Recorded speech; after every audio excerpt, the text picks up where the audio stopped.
নামাজ কলমা তো ছেড়ে দিয়েছো, এর কারণ এটা নয় যে তুমি বেনামাজি। তোমার নামাজ কলমা ছাড়ার কারণ ভিন্ন। তুমি মনে করো আর কি তোমার মন চায় না, তুমি পারো না, তাই তুমি নামাজ পড়ো না। আসলে তোমার তাওহীদে সমস্যা। কোথায় সমস্যা? মানে আল্লাহ, মানে আল্লাহ কে? আল্লাহ তিনি যে তোমার হিসাব নিতে সক্ষম এবং তিনি যে তোমার হিসেব নিবে, তুমি এটা পরিপূর্ণভাবে বিশ্বাস করো না, তাহলে তো তুমি নামাজ পড়তে। তুমি মনে করো আর কি তুমি নামাজ পড়ছো না, তুমি গাফেল। এই জন্য তোমাকে বলেছি আল্লাহকে ভয় করতে হবে। ফর এক্সাম্পল, আল্লাহ নামাজ ফরজ করেছে। কে নামাজ ফরজ করেছে? আল্লাহ। মুয়াজ্জিন আজান দেয়, তুমি নামাজ পড়ো না। তুমি মনে করো তোমার দান সাদাকা তোমাকে উদ্ধার করবে? তোমাকে ভুল শিখিয়েছে।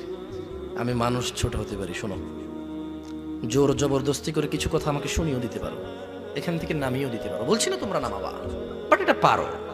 তবে মনে রাখবে, কথা যেটা বলেছিলাম উল্টাতে পারবে না। কেন পারবে না জানো? কারণ এই কথা উল্টানোর জন্য তোমাকে কথা থাকতে হবে।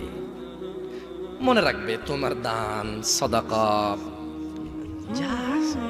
হিসেবই হবে না। তুমি কি মনে করো হিন্দু লোককে আল্লাহ প্রশ্ন করবে কিয়ামতে, এ হিন্দু, এতগুলা বুতকে পূজা করছিস, ঠিক আছে বল নামাজ কেন পড়িসনি? ও তো মুশরিক। বুঝুনি মনে হয়? এটা স্কুল, এটা স্কুল, এখানে আমি পড়ি না, আমার কি পরীক্ষা হবে? আমার কি পরীক্ষা হবে? বুঝাইতে পারিনি মনে হয়। তো যে মুশরিক, তার নামাজ রোজা হজ যাকাতের হিসাব কিসের হিসাব? সে তো অলরেডি এমন অপরাধী যা ক্ষমাযোগ্য নয়। যা কি নয়? ক্ষমাযোগ্য নয়। একজন বেনামাজি মানুষ, সে মনে করে নামাজ না পড়া শুধু নামাজ না পড়া, অথচ আল্লাহর নবী, যে একটু আগে বললাম, আল্লাহ বলেছে যদি তোমরা আল্লাহর ভালোবাসা পেতে চাও তাহলে রাসূলের অনুসরণ করো। রাসূল বলছে যে নিশ্চয়ই কাফের এবং মুশরিকের মধ্যে আর আমাদের মধ্যে পার্থক্য হচ্ছে নামাজ। তুমি তো গুরুত্ব, তুমি মনে করো নামাজ না পড়া, নামাজ না পড়া। ওই যে তুমি খুঁজে পাও না মুসলমান কিভাবে শিরিক করে, এই যে নামাজ না ছাড়লে শিরিক হয়।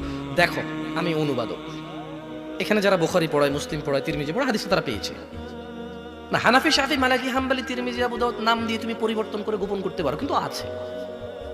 ফয়সালা তো আল্লাহ করবে যে এভাবে হয় নাকি সিস্টেম, ইসলামকে বিভক্ত করা এবং কিয়ামত দিবসে রাসূলের অনুসরণের বাইরে কোনো অনুসরণের হিসাব নেওয়া হবে কিনা, সেটা তো আল্লাহ ফয়সালা করবে।